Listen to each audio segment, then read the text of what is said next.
Bonjour à toutes et à tous. Et bienvenue dans l'émission d'Acrimed chez Blast. Quatrième pouvoir. Quelques jours avant le discours de politique générale de Michel Barnier, le 1er octobre 2024, éditorialistes et journalistes économiques étaient pour le moins tendus. Il faut dire que l'heure était grave. Le Premier ministre venait de déclarer aux 20h de TF1 qu'il ne s'interdisait pas de réfléchir, je cite, à une plus grande justice fiscale. On imaginait ce qu'il adviendrait. On sait désormais ce qu'il en est. Une taxation ponctuelle et limitée de quelques grosses entreprises, mais surtout une cure d'austérité budgétaire monumentale. Mais le simple terme de justice fiscale a suffi à déclencher un branle-bas de combat dans les grands médias. Sur RMC, on s'indigne en chanson. Écoutez. Taxer les riches, taxer ceux qui gagnent le plus, en fait. C'est assez intéressant, on a un gouvernement marqué à droite et sa première mesure sera d'augmenter les impôts. Comme quoi, finalement, que ça soit la droite ou la gauche, ce sont toujours les mêmes recettes. Sur France Info, la journaliste Audrey Goutard confie ses inquiétudes. Catherine Tricot, est-ce qu'on ne demande pas trop finalement aux entreprises, parce qu'on se retourne vers elles, alors c'était le nouveau Front Populaire qui se retournait vers elles en disant on n'a qu'à augmenter les SMIC, là il suffit d'augmenter l'impôt, à force de vouloir trouver des martingales et des solutions, est-ce que c'est pas trop leur demander, est-ce que ça risque pas de détruire notre industrie? Ambiance Mossad à France Inter également, où Dominique Seux regrette le temps perdu sur la coupe des dépenses publiques. Dans son discours d'il y a seulement 8 mois, rendez-vous compte, Gabriel Attal promettait une baisse d'impôts de 2 milliards pour les classes moyennes et il s'engageait à ce que le déficit public soit ramené à 3% de la richesse nationale en 2027. Dans la vraie vie, au printemps, quand les alertes rouges ont commencé à arriver, il a refusé à Bruno Le Maire le collectif budgétaire que celui-ci demandait. La tension est plus électrique encore sur Europe 1. Agnès Verdier-Molinier ne connaît pas le détail des orientations, mais elle lance d'ores et déjà un appel à la grève des patrons. Franchement, on a du mal à y croire et on les voit déjà à Bercy se frotter les mains et appuyer direct sur le bouton prélèvement obligatoire, hausse de l'impôt sur les sociétés, hausse des charges, etc. Et pour être sûr que les entreprises ne tombent pas dans le piège à ours, il faudrait que les représentants de toutes les entreprises de France expliquent qu'ils gèlent leurs investissements et leurs embauches, le temps de connaître le détail des économies prévues. Une sorte de grève patronale, Agnès, c'est ça? Un peu. Et au lieu de se laisser tordre le bras, là, les entrepreneurs doivent faire le bras de fer. Quand c'est la CGT qui fait du chantage à la grève, tout le monde trouve ça normal. Payer tout de suite pour éponger les déficits sans savoir comment sera dépensé l'argent derrière, ce n'est plus possible. En 2018, déjà, un éditorialiste économique de BFM, Nicolas Dose, exposait son mantra en plein mouvement social, je le cite, « Un pays pauvre est d'abord un pays qui n'a plus de riches ». C'est donc un Nicolas Dose naturellement ronchon que l'on retrouve avant les annonces de Michel Barnier. Tapez les très riches. La fiscalité, elle a des effets de bord. À un moment, quand vous tapez les très riches en tout genre, vous tapez quand même la production. Donne un exemple. Vous tapez une entreprise qui a plus d'1 milliard d'euros de chiffre d'affaires, qui n'est pas dans le CAC 40, qui est une belle ETI, et vous la tapez tellement qu'elle voit son activité baisser, qu'elle va investir moins, qu'elle va recruter moins, voire peut-être qu'elle va supprimer des emplois. Et à l'arrivée, qui est le perdant? À l'arrivée, le perdant, c'est toujours celui qui a le moins. On tape les riches, on tape que les riches, c'est un peu une vue à courte vue. Plus pragmatique, l'inénarrable François Langlais tente de pallier son angoisse sur RTL en livrant sa propre feuille de route au Premier ministre. La bonne méthode pour réduire notre déficit aujourd'hui et limiter la croissance de la dette, et la seule, ce sont les coupes dans les dépenses de l'État, les coupes dans les dépenses de l'assurance maladie. Bon, espérons que ça va être justement celle qui, cet après-midi, aura la part prévalente dans le discours du Premier ministre. Et pour l'avocat médiatique multicarte Charles Consigny, la solution est simple. Je cite, « La France a besoin d'un programme thatchérien ». Vous trouvez que tout ça manque de pluralisme ? Ce n'est pas qu'une impression, et ça fait plus de 40 ans que ça dure. Alors c'est précisément ce qu'on va aborder aujourd'hui. Le verrouillage du débat économique et social au profit de la pensée de marché. Car bien sûr, les médias dominants font bien plus que simplement rendre compte d'une actualité économique qui s'imposerait d'elle-même. Ils construisent cette actualité en sélectionnant des faits, en les hiérarchisant, en les mettant en forme et en leur donnant du sens. Ce faisant, ils produisent et ils propagent une certaine représentation de ce qu'est l'économie, en même temps qu'ils insufflent une représentation économique du monde. Ils ont ainsi largement contribué à imposer la doctrine néolibérale comme une évidence indiscutable dans le débat économique et plus largement dans le débat public en France. Comment ? C'est tout l'objet de cette vidéo. Parce que la presse est libre et la presse n'est pas contrôlée par 10 milliardaires. Vous êtes sérieux, là ? Sérieux ? Qui dans ce pays défend les boîtes du CAC 40 à part moi, Rémi ? Qui ? Je pense qu'on est d'une objectivité et d'une impartialité totale. Un journaliste de la pédagogie qui donne à réfléchir mais qui ne vous dit pas ce qu'il faut penser, t'entends penser. La malle, pas la malle. Allez, un petit indice. Tout le monde rêve de savoir ça. Les journalistes sont des contre-pouvoirs dans une société. C'est une plaisanterie. Non. Tout de suite, là. Ça a commencé. L'émission a commencé. On est à l'antenne depuis 5 minutes. Avant de rentrer dans le vif du sujet, un petit retour historique s'impose.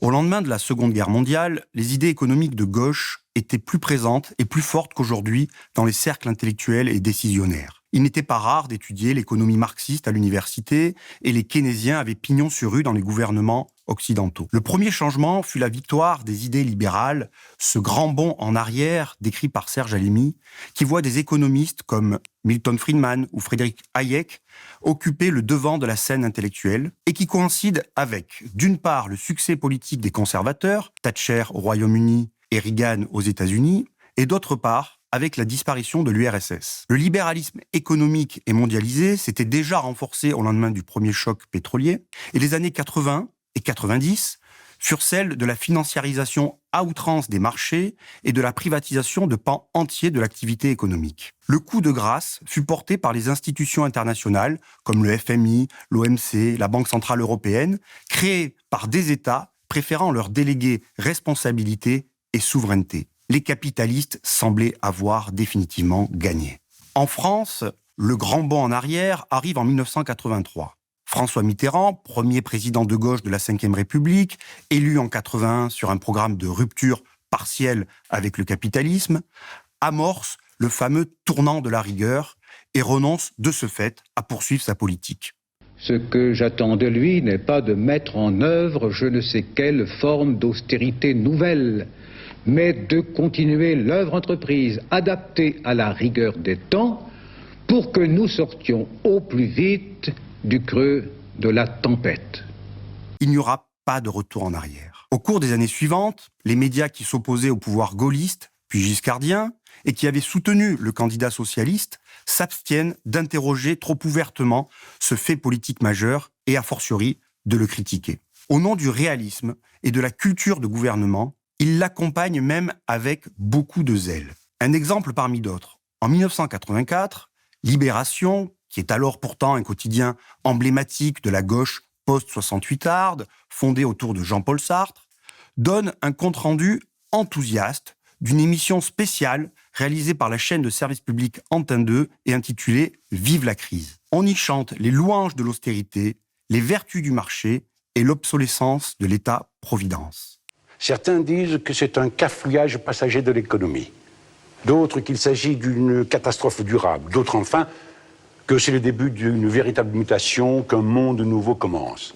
Au cours de ces années 80, le Nouvel Observateur, hebdomadaire de la gauche intellectuelle et culturelle qui s'était engagé en faveur de François Mitterrand après avoir soutenu Michel Rocard, devient l'organe de propagande de la faction du Parti socialiste la plus anticommuniste et la plus droitière, acquise à l'économie de marché la plus débridée.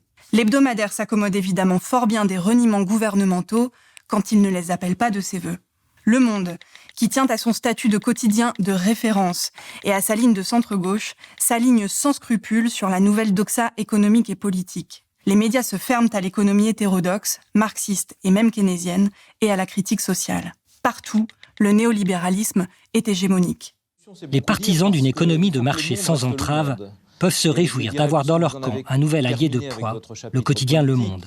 Pris en main par un triumvirat composé de Jean-Marie Colombani, PDG, Edwy Plenel, directeur de la rédaction, et Alain Minc, président du conseil de surveillance, le journal de référence de la presse française, connu pour son indépendance, va ouvrir grand ses colonnes aux experts et aux journalistes qui prêchent les thèses de l'économie néolibérale. La télévision porte au nu ce nouveau paradigme, comme lorsqu'en 1986, peu avant sa privatisation, TF1 charge le dévoreur d'entreprises Bernard Tapie d'un grand show à paillettes en prime time, Ambition, sorte de télé-réalité pour jeunes entrepreneurs à la gloire du capitalisme et de la création d'entreprises.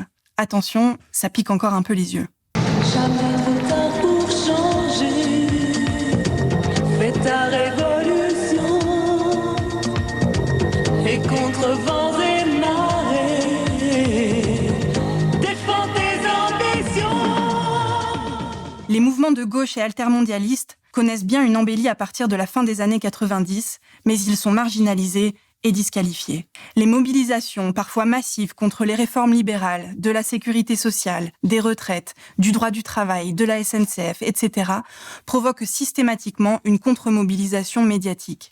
Dans la continuité des intellectuels qui, au cours des années 70, s'étaient attachés à marginaliser la pensée marxiste pour mieux ouvrir la voie aux solutions politiques libérales, les grands médias ne cessent d'entonner leur credo.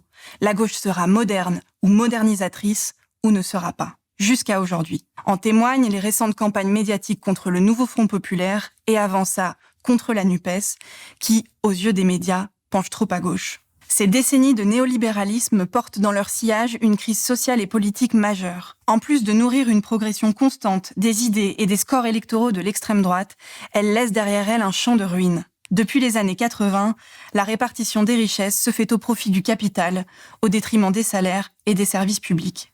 Voilà un phénomène très simple qui devrait faire la une et cadrer une grande partie des débats. Or, depuis 40 ans, c'est tout l'inverse qui se passe. Dans les médias dominants, l'unanimisme en faveur de l'économie de marché s'explique par la structuration des rédactions, dominées par des chefferies, directeurs et éditorialistes très largement acquis au prêt-à-penser libéral. Nombreuses sont en effet les célébrités journalistiques qui dispensent, jour et nuit, leur exercice de pédagogie économique au service du capital.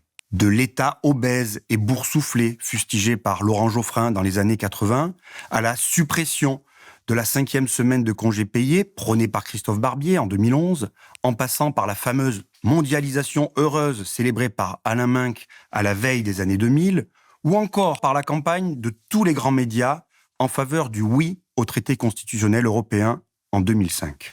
Les éditocrates ont asséné tant de fois le même message qu'il est connu de tous et par cœur. Vive le marché et abat la puissance publique.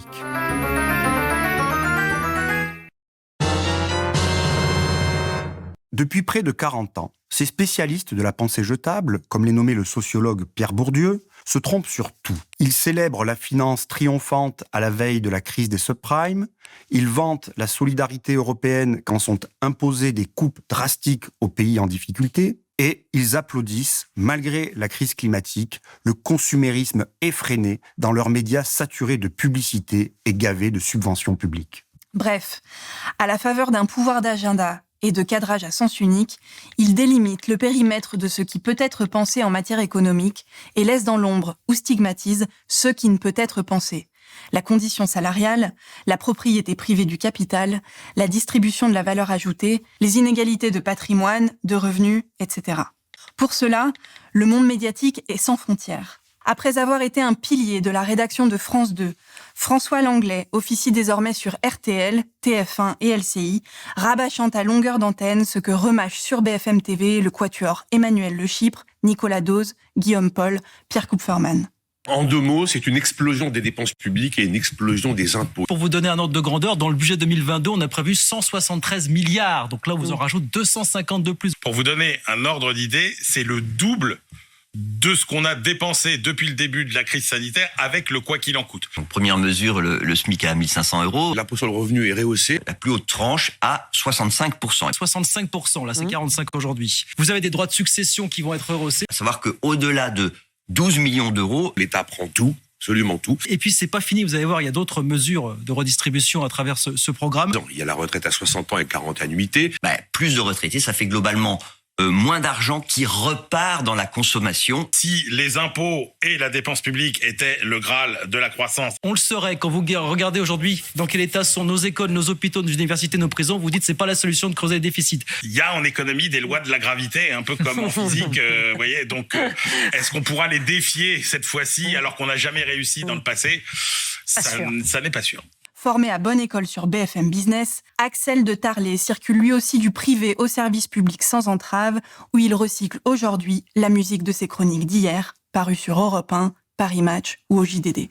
Il anime désormais l'émission C'est dans l'air, en intermittence avec Caroline Roux. Il est présent dans Télématin sur France 2, sans compter une tranche matinale sur France Info, Télé, depuis 2020.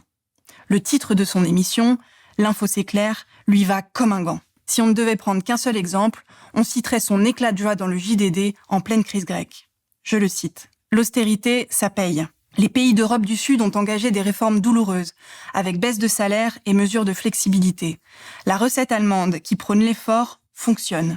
Il suffisait de perdre quelques kilos pour courir plus vite. » C'est bien simple, dans le secteur audiovisuel, citer le nom d'un chef de service ou chroniqueur économique hétérodoxe relève d'une mission impossible. Pour vous donner un symptôme éloquent, il aura fallu attendre plus de 4 ans après l'assassinat de Bernard Maris dans les attentats de Charlie Hebdo pour que France Inter daigne, en septembre 2020, opposer un chroniqueur à Dominique Seux dans la matinale, en la personne de Thomas Piketty, puis de Thomas Porcher. Un débat d'un petit quart d'heure, seulement le vendredi, tandis que Dominique Seux, lui, officie tout seul le reste de la semaine. Et ce sera tous les vendredis, un rendez-vous dans le 7-9 de France Inter, le débat écho disparu sous cette forme avec notre ami Bernard Maris, mort dans l'attentat contre Charlie Hebdo. Au micro, Dominique Seux. Bonjour Dominique. Bonjour Nicolas. Voix bien connue des auditeurs d'Inter, et l'économiste Thomas Piketty. Bonjour et bienvenue. Bonjour, merci. Traduisons.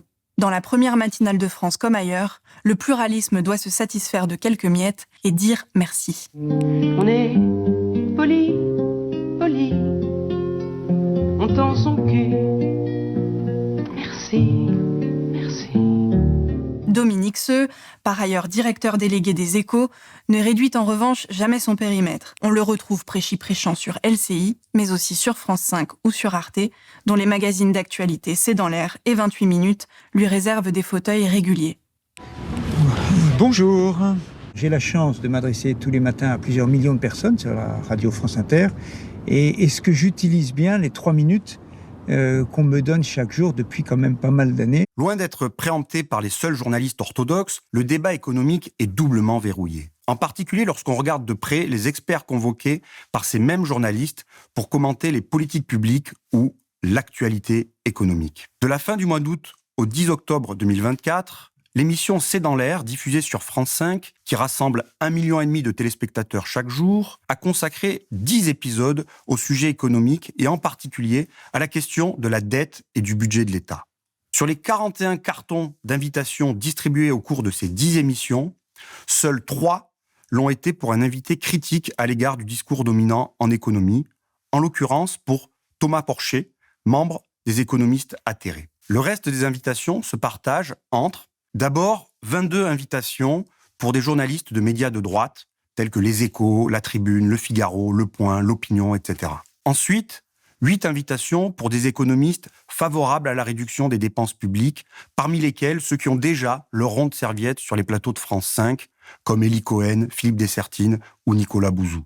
Et enfin, 8 journalistes de France Télévisions, dont l'inénarrable Nathalie Saint-Cric, invitée 3 fois dans la période. Cette répartition inégalitaire des invitations, elle n'est pas nouvelle. En 2009, en pleine crise des subprimes, l'économiste Maurice Allais, prix Nobel d'économie en 1988, s'indignait contre les médias et une partie de ses pairs, je le cite, « Les commentateurs économiques que je vois s'exprimer régulièrement à la télévision pour analyser les causes de l'actuelle crise sont fréquemment les mêmes qui y venaient auparavant pour analyser la bonne conjoncture avec une parfaite sérénité. Ils n'avaient pas annoncé l'arrivée de la crise et ils ne proposent pour la plupart d'entre eux rien de sérieux pour en sortir. Mais on les invite encore. » Et on a continué à les inviter, encore et encore, comme si de rien n'était. Et ça continue encore et encore. C'est que le début, d'accord, d'accord. Nous avions ainsi comptabilisé les invitations d'économistes dans les émissions de débat de 3 chaînes publiques, France 2, France 3 et France 5, sur les 5 années qui ont suivi la crise des subprimes, entre le 1er janvier 2008 et le 31 décembre 2012. 401 invitations d'économistes, partagées entre 89 économistes.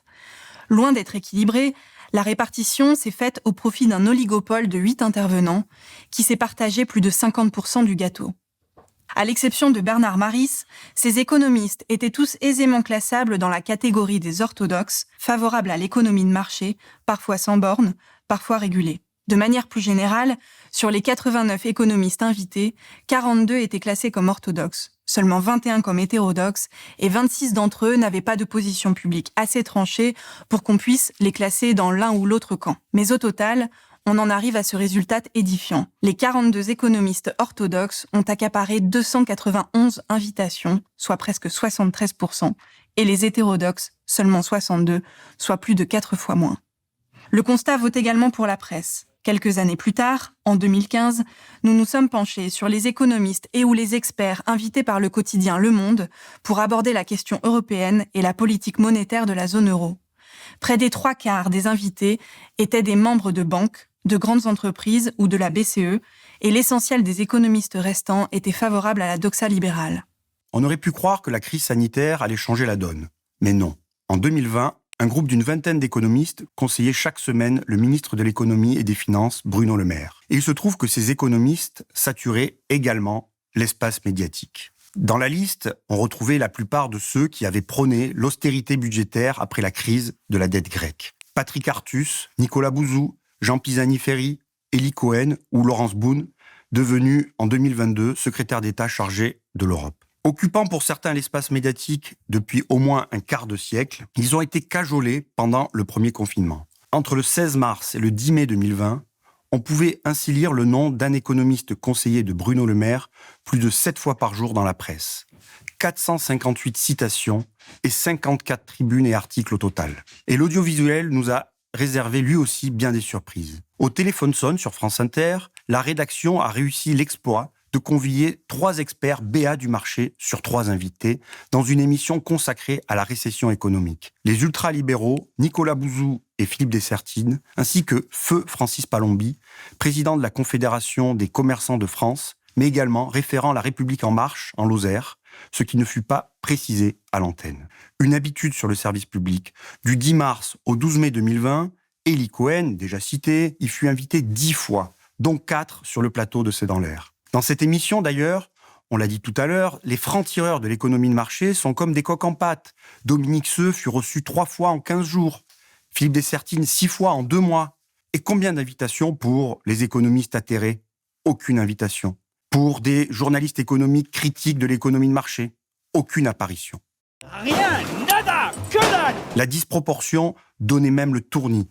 Du 7 avril au 8 mai 2020, ce n'est pas en allumant les médias que nous pouvions suivre Nicolas Bouzou, c'est en se branchant à Nicolas Bouzou qu'il était possible de suivre les médias.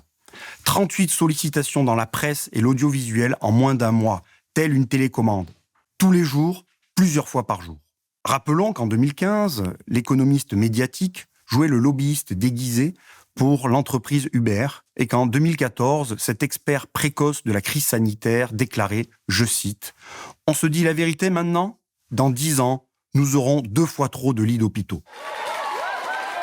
Visionnaire, jamais. Faussaire, toujours. Quand ces experts ne sont pas eux-mêmes d'anciens journalistes, ce qui, dans certains cas, garantit des entrées faciles dans les médias. C'est le cas, par exemple, d'Agnès Verdier-Molinier, formée à l'Express sous le patronage de Christophe Barbier, avant de devenir pigiste éphémère pour différents médias. À partir du début des années 2000, elle est embauchée par l'IFRAP, un think tank ultralibéral dont elle devient ensuite la directrice. Chérie par toute la presse de la droite traditionnelle, Les Échos, Le Point, Le Figaro, L'Opinion, L'Express, Challenge, cette coqueluche médiatique est prisée par les grands médias généralistes et plus encore par l'extrême droite. CNews lui offre un fauteuil régulier, elle tient chronique sur Europe 1, comme sur Valeurs Actuelles, qui lui réserve d'ailleurs la une régulièrement. Le journal octroie ainsi à cette ambassadrice du capital la primeur des préconisations de la rédaction en matière économique et sociale. Disponible à toute heure, fabricante à la chaîne d'essais interchangeables, bardée de propositions automatiques chocs et de recommandations désincarnées, Agnès Verdier-Molinier est une cliente idéale. Et c'est peu dire qu'elle aime les médias autant que les médias l'aiment. Nous sommes avec Agnès Verdier-Molinier en direct. Bonsoir Agnès Verdier-Molinier. Agnès Verdier-Molinier, bonsoir. Agnès Verdier-Molinier, bonsoir. Bonjour Agnès Verdier-Molinier. Agnès Verdier-Molinier. Agnès Verdier-Molinier. Agnès Verdier-Molinier. Agnès Verdier-Molinier, bonsoir. Au total, la lobbyiste revendique 4541 interventions médiatiques entre 2009 et 2020. C'est une vraie fierté. Avec en moyenne plus d'1 passage par jour dans les médias, pouvait-on lire sur le site de l'IFRAP, la fondation IFRAP est la plus sollicitée de tous les think tanks par la presse économique, mais aussi par les radios et les télévisions. C'est une histoire qui dure. En 2023, l'IFRAP faisait état de 800 passages médias, la meilleure année depuis 2009. Alors je vais vous dire, moi je roule pour personne, je roule pour la France. Sérieusement ? Mais oui, sérieusement, vraiment. Et pourquoi ? Ça c'est beau, Parce je que... roule pour la France. Non mais Ça, c'est vraiment... pourquoi ? Tandis que les économistes à gages assurent la domination symbolique du capitalisme dans le débat public, le pluralisme est relégué aux notes de bas de page ou taillé en pièces. En novembre 2021, le porte-parole d'Attaque, Raphaël Prado, tentait sur RTL de critiquer les résultats mirifiques de la bourse. Et dans le même temps, on a la fortune des milliardaires qui a explosé et, comme vous venez de le dire... C'est la le fortune CAC 40 des entreprises, si vous me permettez. C'est pas la même chose. La fortune des entreprises, c'est pas la fortune des milliardaires. La principale personne qui s'est enrichie pendant cette période, c'est Bernard Arnault, dont la fortune a augmenté de 62 milliards d'euros. C'est une personne physique. Alors évidemment, là, on voit que les entreprises, du coup... C'est l'action, la LVMH, qui a bondi de 67% effectivement en un an. La société Hermès a grimpé de 72%. Tout ça, c'est l'action. Ce sont les actions. Mais quand vous dites des milliardaires, c'est aussi, je le répète, des gens qui travaillent dans ces entreprises. Et il a été coupé en plein milieu de l'interview pour une priorité au direct sur le prix Goncourt. Et qu'aujourd'hui, les revenus financiers sont taxés moins que les revenus du travail. Je suis obligé de vous couper parce que Bernard Lehu nous attend et n'y voyez aucune mauvaise intention de ma part. Mais c'est l'annonce du lauréat du prix Goncourt, Bernard Lehu, en direct du Salon de Rouen. Il n'aura jamais parlé plus de 35 secondes consécutives. Il se trouve qu'il y a des travaux qui montrent aujourd'hui, quand on prend tous les impôts, et non pas comme veulent nous faire croire les libéraux que les impôts directs comme l'impôt sur le revenu, quand on prend tous les impôts, y compris les impôts sur la consommation, en réalité, et je vous invite à regarder, Monsieur Pro, les travaux notamment menés par Piketty, en réalité... Ah ben, Monsieur Piketty, Monsieur Attaque, je pense qu'ils sont, l'association Attaque, vous êtes sur la même longueur d'onde. Merci en tout cas, c'était un plaisir de vous écouter. C'est toujours instructif, même si effectivement vous défendez une économie particulière, à l'ultra-gauche, disons-le, porte-parole à Attaque, et Monsieur Piketty aussi. En février 2019, sur France 5, invité à présenter son essai « Le président des ultra-riches », la sociologue Monique Pinson-Charlot a dû affronter une avalanche de réquisitoires instruits par 4 journalistes pour même finir coupés au montage. En janvier 2019, l'ONG Oxfam publiait son rapport annuel sur les inégalités, montrant que 26 milliardaires disposent d'une fortune équivalente à celle de la moitié la plus pauvre de l'humanité. C'est le marronnier d'Oxfam. Tous les ans, ils sortent un truc pour faire le buzz. De nombreux éditocrates ont alors défendu ces fortunes stratosphériques. Et sur RMC, on a sorti les armes de disqualification massive. J'en ai un peu marre de ces rapports qui nous disent qu'il y a des milliardaires et des pauvres. Alors, il faut émettre beaucoup de réserves quand on parle de cette ONG Oxfam, parce que c'est une ONG militante. Vous avez des radios, des médias, etc., qui nous balancent les rapports d'Oxfam comme si c'était des experts internationaux intouchables. Et d'ailleurs, beaucoup d'économistes critiquent la méthodologie de cette ONG. Derrière le rapport d'Oxfam, il y a une volonté politique, idéologique, anticapitaliste, et je le dis, extrémiste. Voilà. La pensée libérale a tellement infusé que n'importe quel journaliste se sent pousser des ailes d'économiste, au point de s'autoriser à recadrer des invités récalcitrants sans pour autant rien connaître du sujet abordé. C'est précisément le traitement qui fut infligé à la députée LFI Aurélie Trouvé, présidente de la Commission des affaires économiques,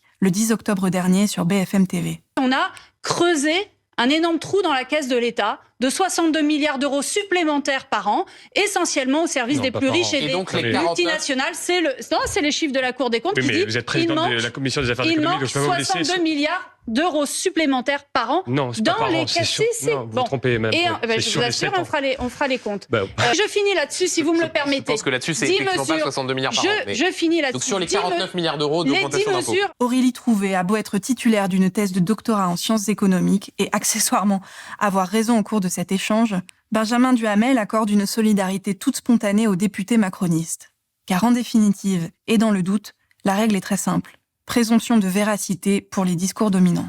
Alors, vous pensez bien que lorsqu'un groupe de rebelles ose décocher une flèche sur un totem médiatico-politique comme la dette, c'est l'embrasement. Le 5 février 2021, dans une tribune au Monde, 150 économistes, en réalité pas si rebelles que ça, demandaient l'annulation des 2500 milliards d'euros de dette Covid contractée auprès de la Banque Centrale Européenne. La provocation était telle que Le Monde a jugé bon de dégainer un éditorial pour ridiculiser la tribune en question, publié 4 jours plus tôt dans ses colonnes. Je cite, « C'est à se demander pourquoi personne n'y avait pensé avant. Mais comme toutes les évidences, l'idée risque de se heurter à la réalité. Sa mise en œuvre pourrait créer plus de désordre qu'elle ne résoudrait de problèmes. » Du débat, mais pas trop quand même. Signe que l'heure était grave. La présidente de la Banque Centrale Européenne, Christine Lagarde, est partie en campagne. On l'a retrouvée en interview exclusive pour le journal du dimanche, et le même soir, en invité exclusive sur BFM. L'agence France Presse s'est chargée de recycler son entretien au JDD avec un gros titre tapageur, je cite, « L'annulation de la dette Covid est inenvisageable ». Et la dépêche a fait le tour de toute la presse. Quant à Agnès Verdier-Molinier, elle était sur le pied de guerre. De l'Obs au Figaro, en passant par Les Échos ou Ouest France, elle répète inlassablement le même refrain. Cet argent n'est ni gratuit ni magique, il faudra payer. Et comment ? Elle répond en passant à la vitesse supérieure en matière de réformes structurelles, réforme des retraites, de l'assurance chômage, des minima sociaux et surtout, remettre le plus rapidement la France au travail. Partout, les experts économiques de l'audiovisuel étaient au diapason.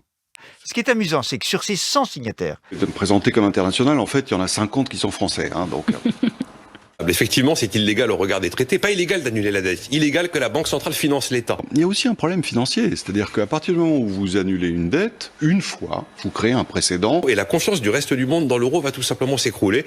Et cette monnaie deviendra une monnaie de singe. On ne fait pas un cambriolage de banque en prévenant la police par voie de presse. Et en ce sens-là, c'est non seulement incongru, mais aussi un peu bébête. Plus généralement, en dehors de quelques niches, et quoi que l'on pense d'ailleurs de cette proposition, les partisans de l'annulation n'ont pas été invités, ce qui est une manière plus insidieuse de faire en sorte que le débat n'existe pas. Aux 20h de France 2, le 10 février 2021, quand le sujet « Que faire pour le remboursement de la dette Covid » est posé, le non-remboursement d'une partie de cette dette n'est même pas une option.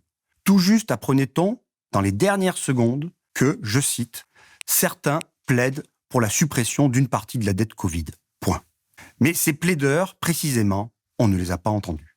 Le sort que les médias dominants réservent aux tenants d'une pensée économique hétérodoxe se limite donc à 3 options. 1. On l'a vu, la stigmatisation et le discrédit. 2.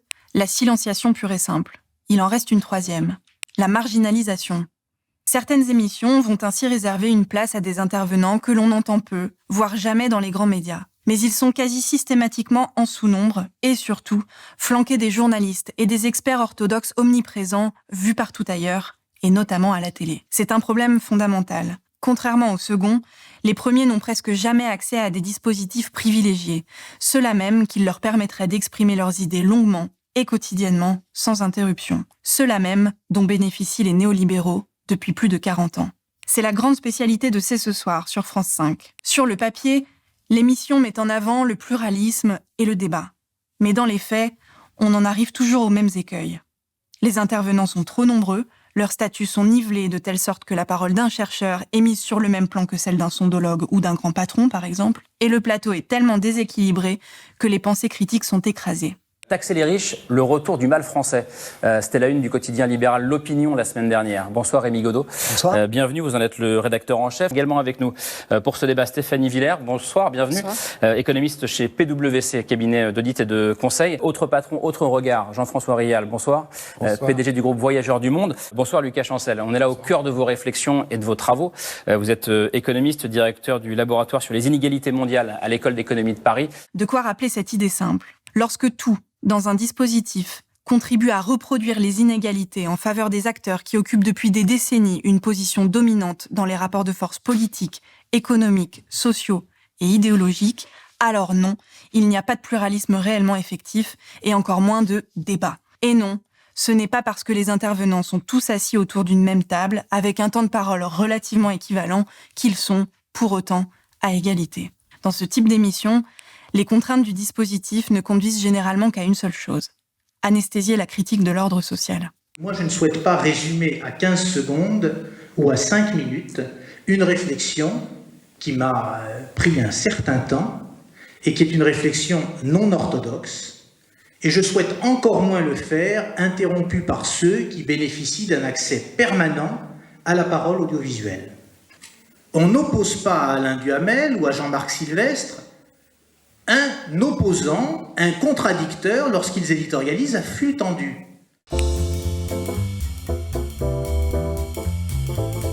Si les victimes de ce déséquilibre dans le traitement de l'information économique sont bien identifiées, les syndicalistes, les organisations de gauche, les fonctionnaires, les chômeurs, il y a une catégorie qui en tire profit, les patrons. Bien que leurs apparitions soient plus rares que dans les années 90 ou 2000, les dirigeants et propriétaires des grandes entreprises sont extrêmement prisés par les grands médias qui rivalisent de une clinquante ou d'interviews plus complaisantes les unes que les autres.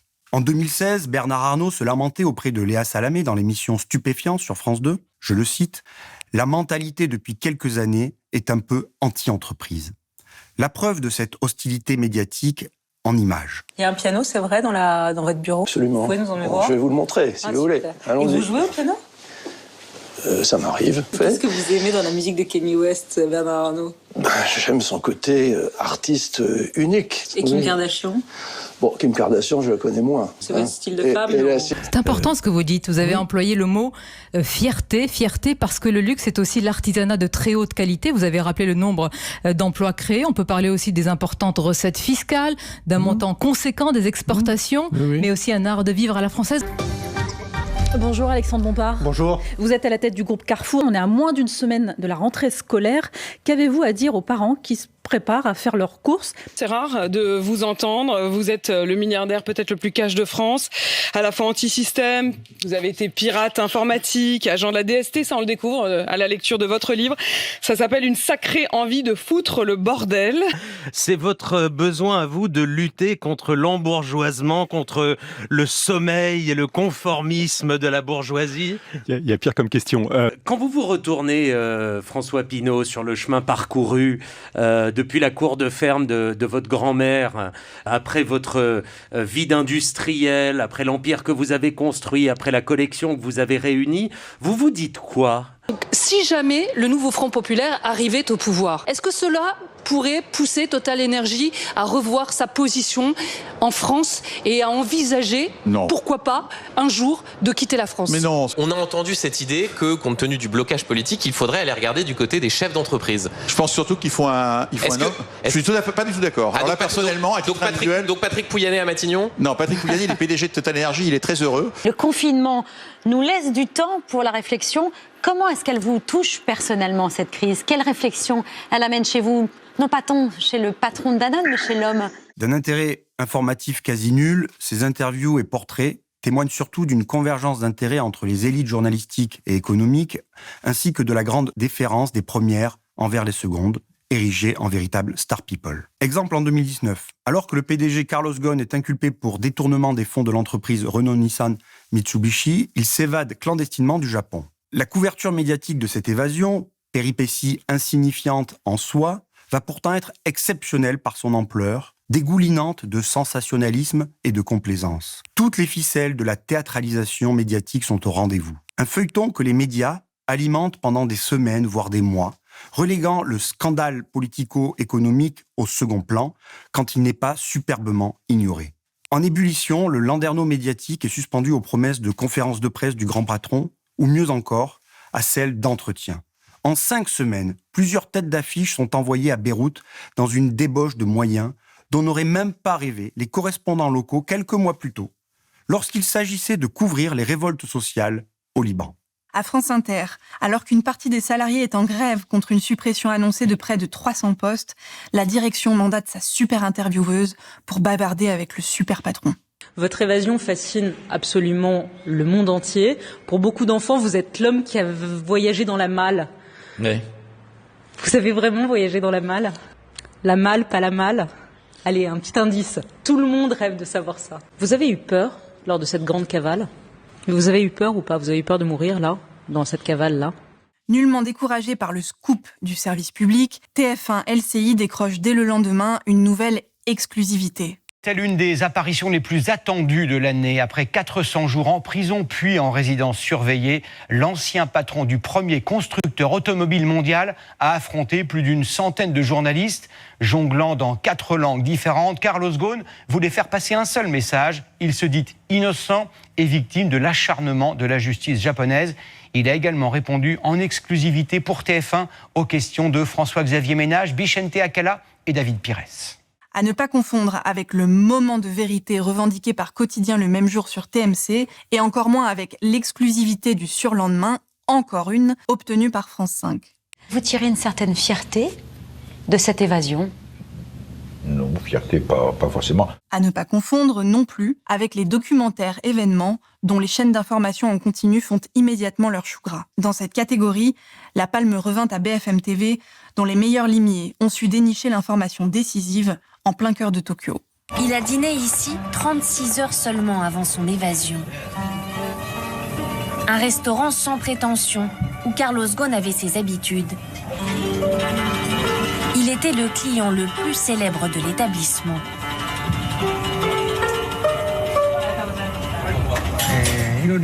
Il a mangé des brochettes de poulet et une salade. Son plat préféré, ce sont les brochettes de poulet au poireau. Et c'est aux asperges avec du bacon. Ce type d'emballement témoigne d'un phénomène structurel sur lequel nous reviendrons dans la dernière partie de cette vidéo. Pris collectivement, la plupart des grands médias et des producteurs d'information se trouvent dans des situations d'interdépendance étroite à l'égard du pouvoir économique. Une servitude volontaire, entretenue par des chefferies éditoriales sociologiquement solidaires des intérêts et des points de vue des classes dirigeantes. Ainsi, au-delà de la promotion des patrons, c'est surtout les idées du patronat qui sont promues dans les médias. Le 4 novembre 2021, par exemple, BFM Business se lançait dans la campagne présidentielle avec l'émission « Faire réussir la France » en coproduction avec le MEDEF. BFM Business, en partenariat avec le Mouvement des entreprises de France, présente « Faire réussir la France » avec Edwige Chevrillon et Nicolas Dose. Bonsoir à tous, bienvenue dans cette émission événement. Ni la chaîne, ni le syndicat patronal n'en ont fait mystère. Le dispositif où petits et grands chefs d'entreprise se mêlent aux journalistes pour interroger des élus a été jugé totalement normal.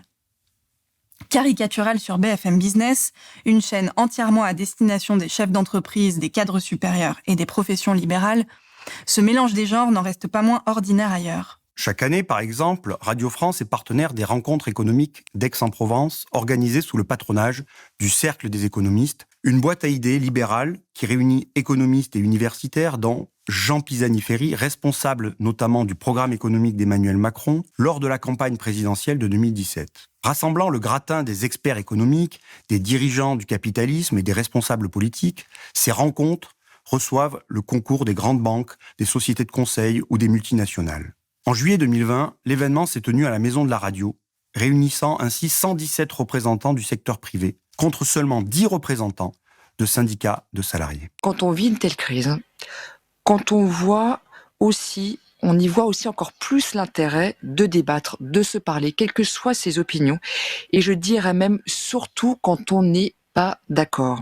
Et sur bien des sujets, et l'économie en fait évidemment partie, la pluralité, la diversité, l'intergénérationnel aussi sont indispensables au débat. Et notre média de service public, en accueillant ces rencontres, y était particulièrement attaché. Chaque année, les médias livrent une couverture fournie et flatteuse de l'événement, de contenus sponsorisés, en articles promotionnels. L'information se change partout en dépliants publicitaires. RTL, France Inter, L'Express, France 2, BFM, TF1, nombre de rédactions y dépêchent la fine fleur du journalisme, laquelle peaufine son carnet d'adresses et met à profit sa notoriété pour animer des conférences. Bien bonjour à tous. Je suis très heureuse, très honorée de modérer cette session finale pour mon baptême de feu à ces rencontres économiques d'Aix-en-Provence. Ultime moment de réflexion ce matin. Quelle métamorphose pour la France ? Qui mieux que le ministre de l'Économie et des Finances pourrait incarner les métamorphoses françaises ? Il vient de présenter son projet de loi emblématique, la loi Pacte, qui vise à transformer les entreprises et à simplifier leur quotidien. Cette proximité, pour ne pas parler de familiarité,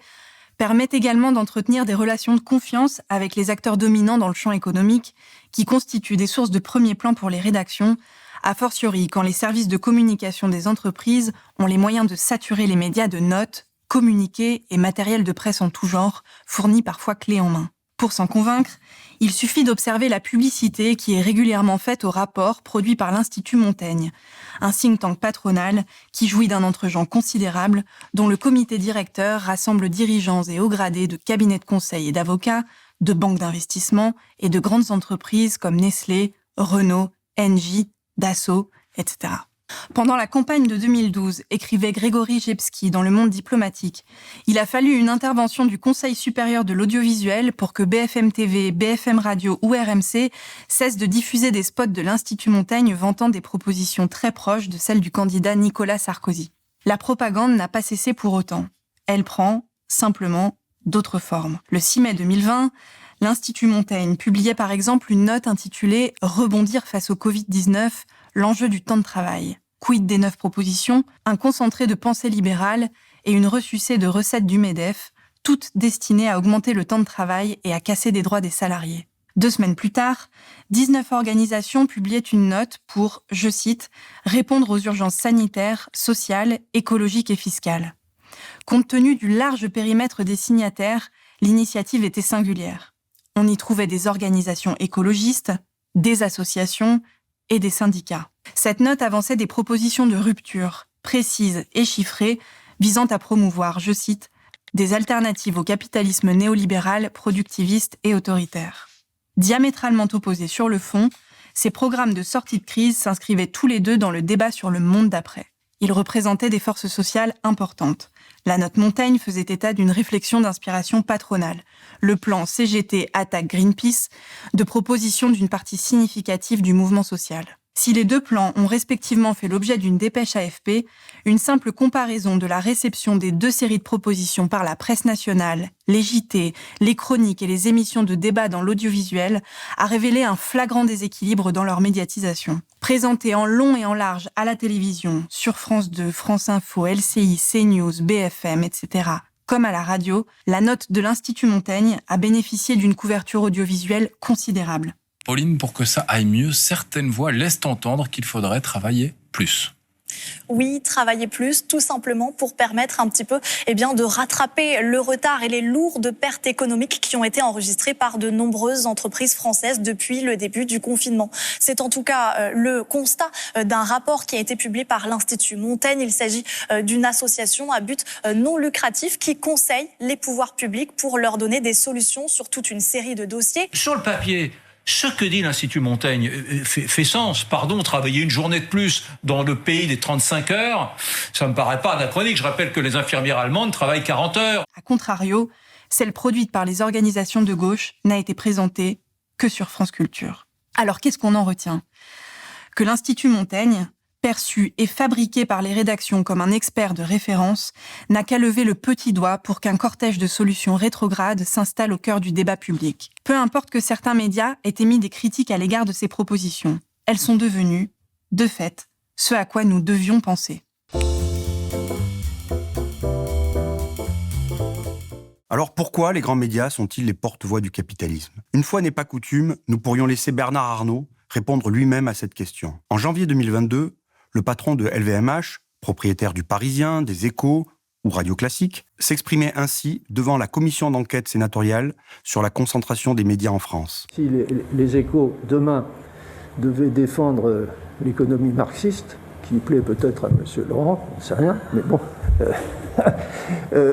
ce serait quand même extrêmement gêné. Hein. Aucun des dirigeants de médias, et notamment des industriels milliardaires, parmi la petite poignée qui possède les médias en France, ne renierait un tel aveu.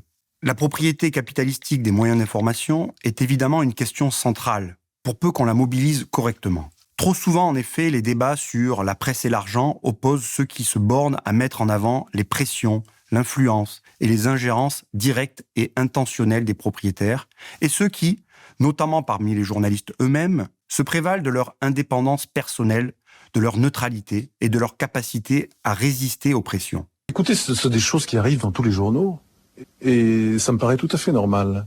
Je pense que tout propriétaire a des droits sur son journal.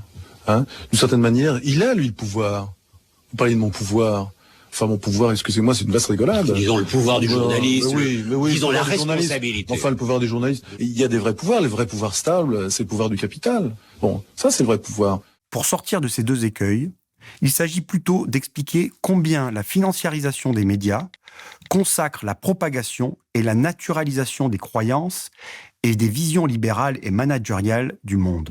C'est précisément ce à quoi s'attelle le sociologue Julien Duval dans l'ouvrage Critique de la raison journalistique, en dressant un portrait méticuleux de l'état du journalisme économique en France à la fin des années 90. Son objet est de montrer comment les transformations structurelles à l'œuvre dans le monde journalistique au cours des décennies 80 et 90, impulsées par une emprise croissante des contraintes économiques et commerciales, ont profondément impacté le journalisme économique en tant que tel. Comme nous l'avons rapidement abordé en introduction, le ralliement des grands médias au néolibéralisme est en effet concomitant à son triomphe au sein des cercles décisionnaires et de pouvoir. Mais un tel phénomène ne peut prendre corps sans s'incarner dans des structures matérielles à même de le faire advenir. Ainsi, comme le précise Julien Duval, je le cite, « La montée en puissance de grands groupes industriels et financiers, la routinisation du professionnalisme, le développement des pratiques de marketing, les concessions que des médias très influents dans le champ ont consenties aux forces de l'argent,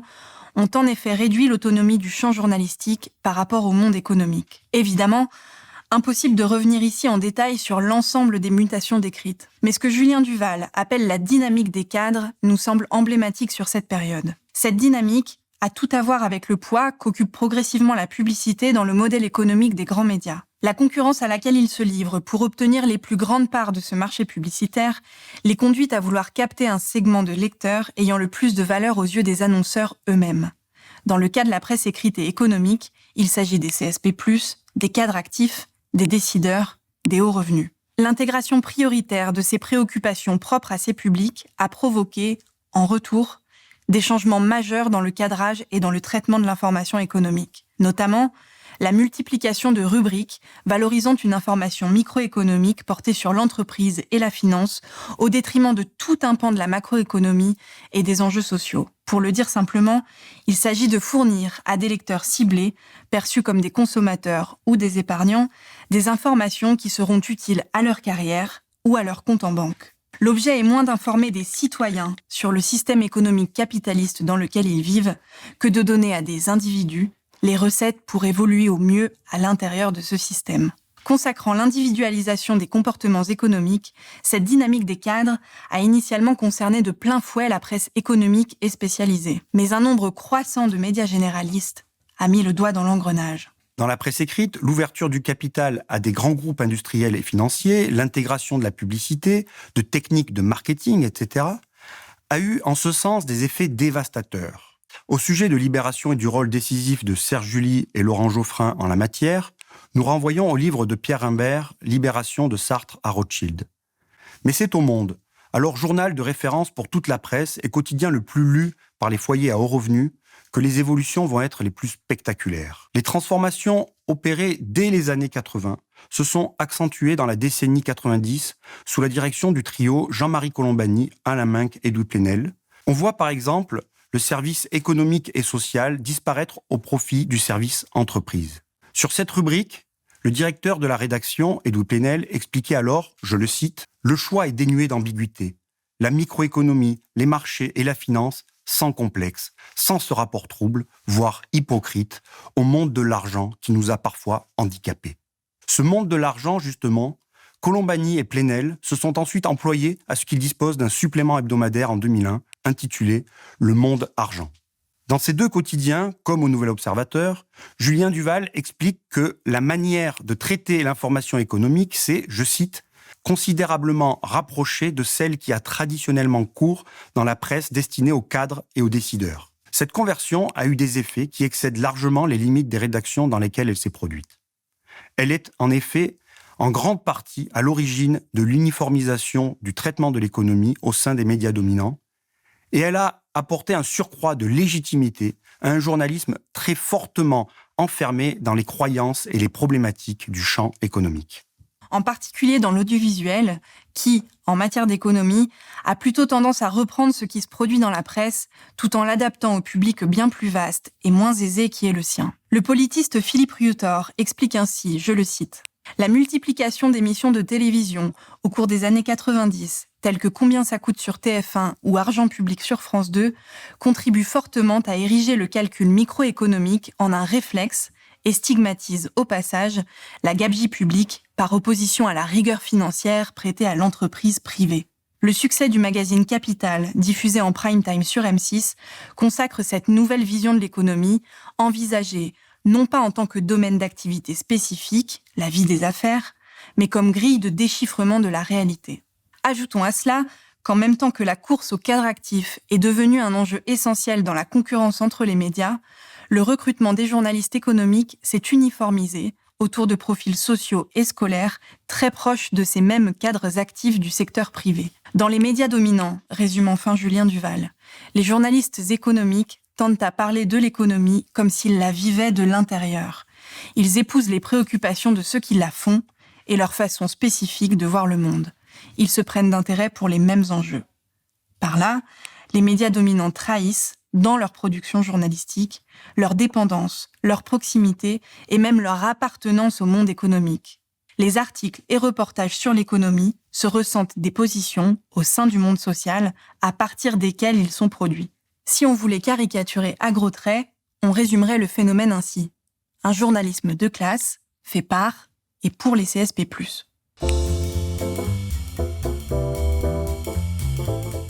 Il était important pour nous de revenir sur ces 2 décennies, les années 80 et 90, tout simplement parce qu'elles ont contribué à façonner durablement le visage du journalisme économique et de l'information tel qu'on les connaît encore aujourd'hui. En 40 ans, de profondes mutations se sont produites, que l'on pense à l'avènement du numérique et des réseaux sociaux, ou à l'emprise croissante des GAFAM et des grands opérateurs télécoms. Ces grands changements structurels impactent de plein fouet le travail des journalistes et ont aggravé les tendances décrites précédemment.